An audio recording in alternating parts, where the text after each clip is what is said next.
Assalomu alaykum akalar, ukalar, aziz obunachilar. Andijonda, Shaharxonda sotuvli parligimizni qilyapmiz. Balandligi 5-30 cm. Oyog'ini balandligi 3-20 cm. Limon ekkani qilinyapti bu parligimiz. 2 qavatli qilinadi.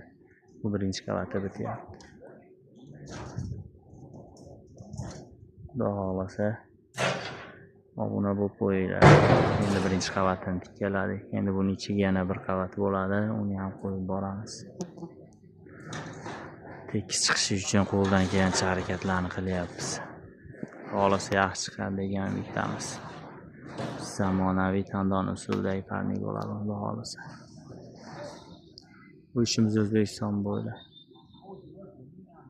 Kimga shunaqa xizmatlar kerak bo'lsa telefon qilib olinglar, obuna bo'lib qo'yishni unutmanglar akalar. Shu obuna bo'lishinglar uchun ham shuncha tekis qilishga harakat qilyapman, ish to'g'risi. Kunimizga qaramasdan kun kessa ishlash ketmasin deb akalar. Narxlari 7,5 milliondan 8,5 milliongacha. Shu 5-30 santimetrlik qilinyapti.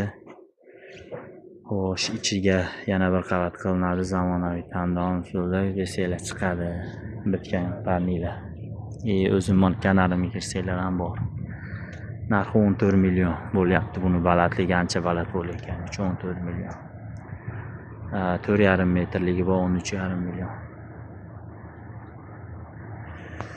Shunaqa firmalar orasi 2 metrga qo'yilgan.